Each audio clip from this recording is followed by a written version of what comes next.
Sir, Gurunath Sharma గారు, బోయపాటి గారి మాటలు విన్నారు కదా, చాలా ఎమోషనల్గా చెప్పారు. మీరు ఈ సినిమాలో పనిచేస్తున్నప్పుడు మీకు ఎదురైన అంటే శివుడు సాక్షాత్కారం లేకుండా మనం, శివుడు ఆజ్ఞ లేకుండా మనం ఏది చేయలేం, చీమ కూడా కుట్టదు. మరి అలాంటిది ఇంత పెద్ద సినిమా సక్సెస్ అంటే ఖచ్చితంగా శివుడి అనుమతి ఉండే ఉంటుంది. మీకు ఆ శివానుగ్రహం ఏమైనా కనిపించిందా అక్కడ సెట్లో కానీ లేదా మీరు చేస్తున్న కార్యక్రమాల్లో కానీ? సంపూర్ణంగానండి, ఇది 100% ఇది శివానుగ్రహమే. ఆయన అనుగ్రహం లేకుండా ఇందులో ఏ ఒక్కరమూ కూడా ఒక మాట మాట్లాడడము, అటు తమన్ గారు గొప్ప సంగీతం ఇవ్వడం, ఆయనే అంత గొప్ప సంగీతం ఇచ్చి కూడా ఇదంతా శివుడి వల్ల జరిగిందండి అని అంటున్నారు. ఇవాళ బోయపాటి గారు ఇంత అద్భుతమైన చిత్రాన్ని తీసి ఇది శివానుగ్రహం అంటున్నారు. ఎందుకంటే అది వారి స్వభావం, వారికి తెలుసు అది ఎంత కష్టపడినా అది భగవంతుడి యొక్క అనుగ్రహంతో అది పరిపూర్ణమైంది.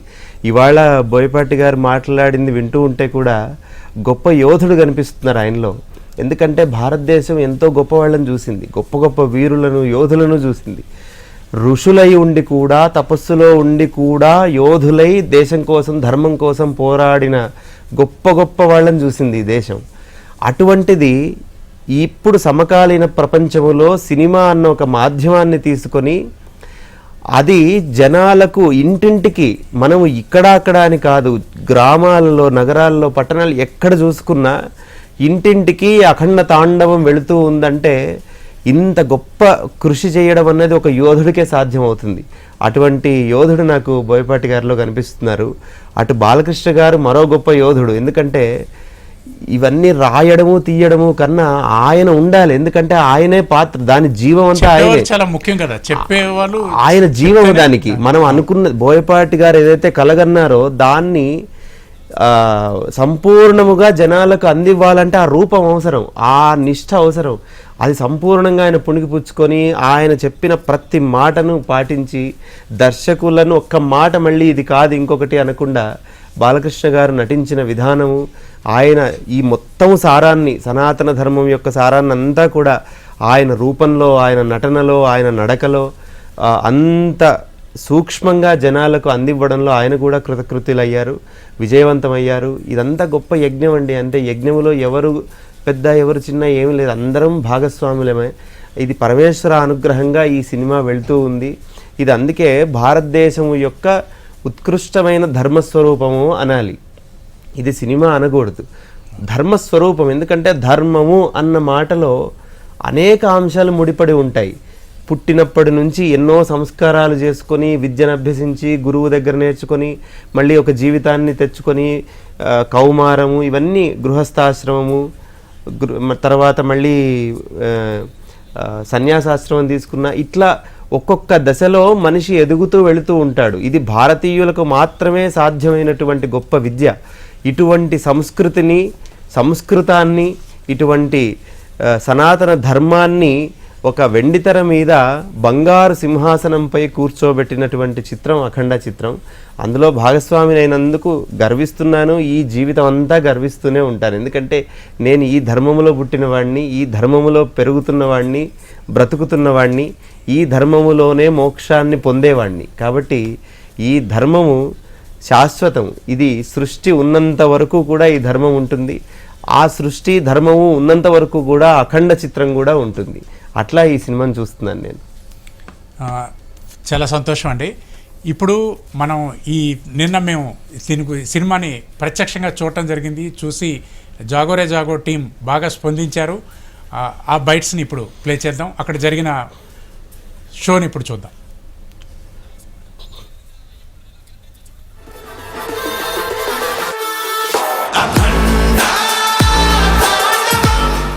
గత సంవత్సరన్నర కాలంగా సనాతన ధర్మ రక్షణే లక్ష్యంగా జాగోరే జాగో కార్యక్రమంతో అయితే యమునా పాఠక్ గారు ముందుకెళ్తున్నారు.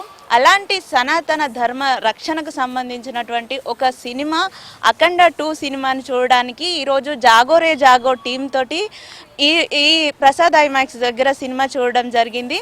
మరి మనం వెళ్ళి తెలుసుకుందాం జాగోరే జాగో టీంకి, అంటే వారు చేస్తున్నటువంటి ఒక ప్రయత్నం, అలాంటి ప్రయత్నమే ఒక సినిమాగా రావడం ఎలా అనిపిస్తుందో వారి మాటల్లోనే అడిగి తెలుసుకునే ప్రయత్నం చేద్దాం.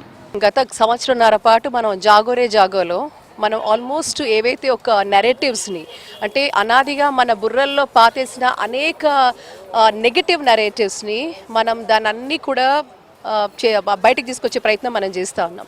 నెగిటివ్ నెరేటివ్స్ని పాజిటివ్ నెరేటివ్స్తో రియల్ నెరేటివ్స్తో జాగో రే జాగో ద్వారా మనం మన కార్యక్రమాల ద్వారా కూడా మనం చెప్తూ వస్తూ ఉన్నాం. ఈరోజు అఖండ మూవీ నిజంగా అసలు ఆ మాటలతో నేను నిజంగా వర్ణించలేనంత, అంటే రియల్గా సినిమా అంతా కూడా గూస్ బంప్స్ వస్తూ ఉన్నాయి. అంటే అబ్సల్యూట్గా మన దేశం మన ధర్మం, మన దేశం అంటేనే మన ధర్మం, మన ధర్మం అంటే దేశం అని, దేశము ధర్మం వేరు కాదు అని చాలా అద్భుతంగా అద్వితీయంగా అమోఘంగా చెప్పారు దర్శకులు బోయపాటి శ్రీను గారు. ఇది నిజంగా కూడా అలాగే నందమూరి బాలకృష్ణ గారు చాలా అద్భుతంగా కూడా అందులో వారు నిజంగా జీవించారని చెప్తాను నేనైతే.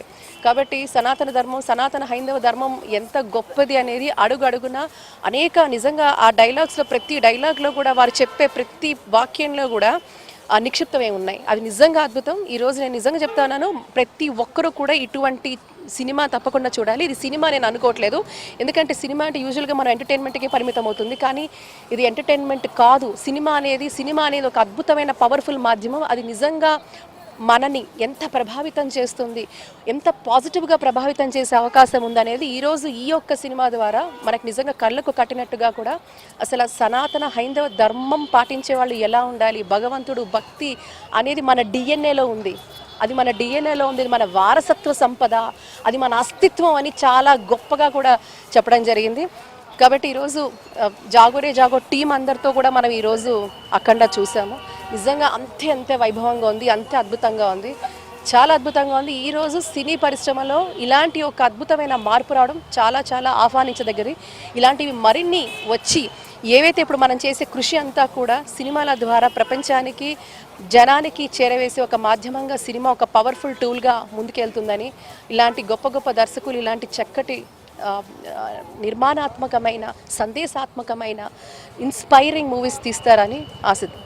దేవుడు నమ్మకం అనేది మీరు చూసారు, ఆల్రెడీ మన దేశంలో అనేక పరిణామాలు మనం చూస్తూ ఉన్నాం. కశ్మీర్లో ఏం జరిగిందో చూస్తూ ఉన్నాం, ఒక పక్కన బెంగాల్ రాష్ట్రంలో ఎలా జరుగుతుందో చూస్తూ ఉన్నాం, ఒక పక్కన తమిళనాడు రాష్ట్రాల్లో ఏం జరుగుతుందో చూస్తాం, కర్ణాటకలో ఏం జరుగుతుందో చూస్తున్నాం, ఆంధ్రప్రదేశ్ రాష్ట్రంలో ఏం జరుగుతుందో చూస్తున్నాం, తెలంగాణలో. ఈరోజు మన ధర్మాన్ని విచ్ఛిన్నం చేసే శక్తులు అన్నీ కాదు. కాబట్టి మనసులు ఇందాక అదే అన్నారు చూసారా, ఆ సినిమాలో చాలా గొప్పగా చాలా సృజనాత్మకంగా కూడా మనుషులకు అర్థమయ్యే విధంగా చెప్పిన అంశం ఏంటంటే ఈరోజు మన ధర్మాన్ని విచ్ఛిన్నం చేయడానికి ఎన్ని దుష్ట శక్తులు కూడగట్టుకున్నాయనే దాని మీద చాలా అద్భుతంగా కూడా దర్శకులు చెప్పడం జరిగింది. సో ఇది వాస్తవం కాదంటారా? ఈరోజు మన ధూపదీప నైవేద్యాలు లేకుండా ఎన్ని ఆలయాలు నిర్వీర్యమైపోయాయి, ఎందుకు భక్తులు దూరం అవుతున్నారు, ఎందుకు హిందువులు ముందుకు రావటం లేదు, ఇవన్నీ మనం చూస్తూ ఉంటే ధర్మం మీద ప్రత్యక్షమైన దాడి ఈరోజు మన దేశంలో ఎలా జరుగుతోంది, అనేక రాష్ట్రాలలో ఎన్ని నెగటివ్ నరేటివ్స్ ఈరోజు వాటిని ముందుకు తీసుకెళ్తున్నారు, అండ్ ఎంత పవర్ఫుల్గా వీళ్ళు తీసుకెళ్తున్నారు. ఏవైతే దుష్ట శక్తులు అంటున్నానో వీళ్ళందరూ కూడా కూడగట్టుకొని ఒక నెగటివ్ నరేటివ్స్ని వీళ్ళంతా కూడా మన చరిత్రని కూడా పూర్తిగా కనుమరుగే విధంగా, అసలైన చరిత్ర మన భారతీయులకు తెలియకుండా మన విద్యా విధానంపై దాడి చేశారు, మనని ప్రభావితం చేసే ప్రయత్నం చేస్తూ ఉన్నారు. ఈ రోజు కూడా అనేక మాధ్యమాల ద్వారా వీరు చేస్తున్న ప్రయత్నం అది. కానీ నిజంగా ఇలాంటి సినిమాల ద్వారా ఏదైతే ఒక సినిమా అనేది ఒక పవర్ఫుల్ మాధ్యమం, అలాంటి ఒక పవర్ఫుల్ మాధ్యమం ఒకటి కాదు, వందల్లో కాదు, వేలలో కాదు, లక్షల్లో కాదు, కోట్ల మందిని ఇన్ఫ్లుయెన్స్ చేసి ఈ యొక్క అద్భుతమైన మాధ్యమాన్ని దర్శకులు అద్భుతంగా కూడా చిత్రీకరించారు. ఈరోజు మనలో ఆలోచనను రేకెత్తే విధంగా వారు ఒక సినిమా రూపంలో తీసుకొచ్చి, అలాగే అద్భుతంగా కూడా బాలకృష్ణ గారు అద్భుతంగా కూడా వారు అందులో జీవించారు, వారు నటించలేదు, వారు జీవించారు. అద్భుతమైన సందేశాత్మకంగా ప్రతి దగ్గర కూడా చెప్పడం జరిగింది. ఇది నిజంగా ఒక ప్రేరణ. నేనైతే ప్రతి ఒక్కరూ పిల్లలతో సహా కుటుంబ సమేతంగా కూడా ఇలాంటి సినిమాలు చూడడం వల్ల నిజంగా మనలో ఒక్కసారి మళ్ళీ మనం జాగృతం, మళ్ళీ మన హిందువుల మన ఒక ధర్మం పట్ల మన జాగృతమయ్యే అవకాశం ఉంది. నిజంగా జాగో రే జాగో అనుకుంటూ మనం చేస్తున్న ఈ యొక్క ప్రయత్నానికి నిజంగా సినిమాలు ఇలాంటి దర్శకులు మనకి ఇంత గొప్ప నటులు కూడా వాళ్ళు ముందుకొచ్చి ఇలాంటి సందేశాత్మక సినిమాలు కనుక ముందుకొస్తే అనేక మంది కోట్లలో ప్రభావితం అయ్యే అవకాశం ఉంది. ఒక పాజిటివ్ ఫోర్స్ని తయారు చేసే